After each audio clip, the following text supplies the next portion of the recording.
Hey there, this is Dr. Mike Nelson again. Today, I made the mistake of turning on the television in the morning.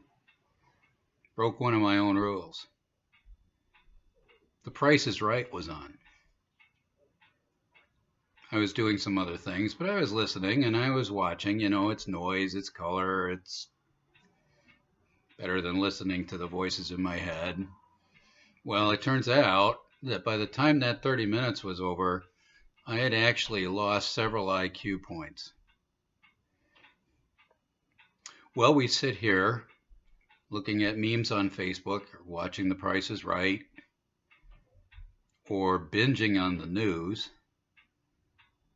We're not necessarily stimulating our brains the way we need to stimulate them. Our brains are used to being problem solvers. And right now they're worriers. And they're looking for ways to fill up those holes. So take the time to challenge your brain. If you do crosswords, do some more. Sudoku, you bet.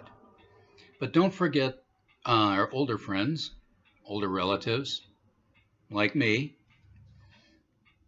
who have a tendency when they're home to start wandering down the hallways of memory. And as they do that, as we go back down those corridors that are full of filing cabinets of memories, the farther away we get, the harder it is to get back. We all need to stay vital at this time. We all need to make the right decisions. We all need to stay sharp. So let's do it. Now, where I used to practice, we had a large Amish community that was pretty far out of town, 10, 15 miles. And when I say a large community, I mean 375, 400 families that don't practice birth control. Large families. Now, for them to call, to come into the office, was usually a real serious endeavor. Long buggy ride into town and a long buggy ride back home. Occasionally, if things were serious, they would have to walk to the neighbor's house, down the road, someplace else, to someplace where there was a phone. They would then have to be schooled on how to use the phone in order to call. Now, when I first started practicing, I did a few house calls. Then I did a few more. Pretty soon I was doing house calls 3 days a week. Tuesdays, Thursdays, parts of Saturdays. Those were house call days. And I would go to the schoolhouse, and people would gather there at the schoolhouse, and I would see as many people as were there. That would be the house call. In later years, I would go with a physician's assistant friend of mine, and in even later years, I would go by myself again after I had learned some other skills.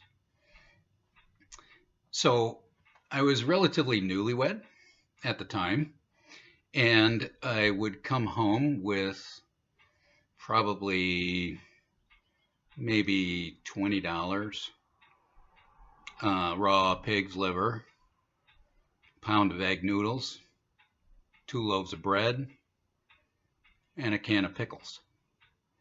Now, my wife, not understanding the exchange rate, was usually a little bit concerned about how we were going to make ends meet. At least we were eating right. For them, the Amish, it was a big deal. And they paid what they could when they could. And I accepted that. Well, one time they gave me a pig. Now, it wasn't a pig, it was a piglet. And the piglet had a problem. He couldn't walk. He wasn't going to make it because he couldn't get over to mom and suckle for his dinner.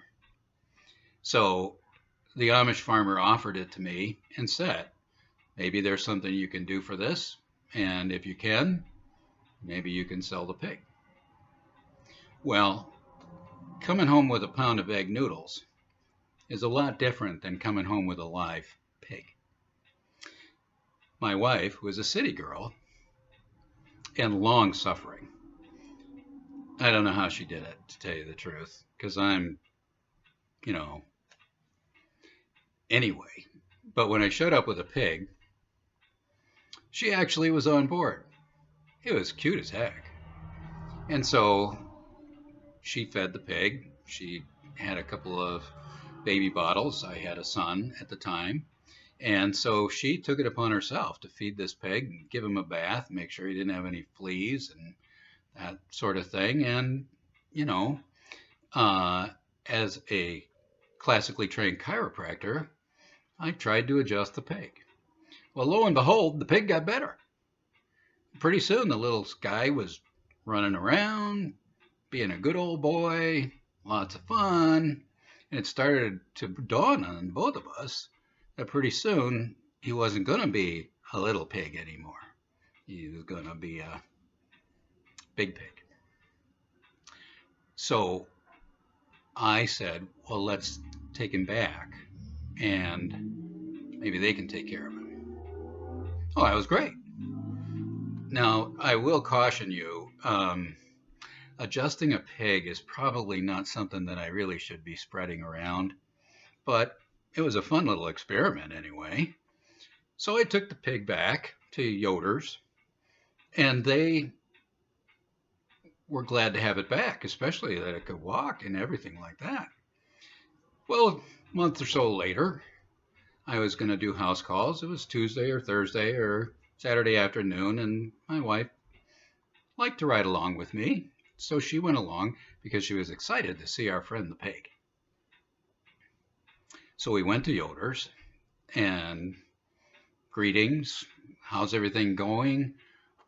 And my wife was, where's our pig? He said, well, we ate him.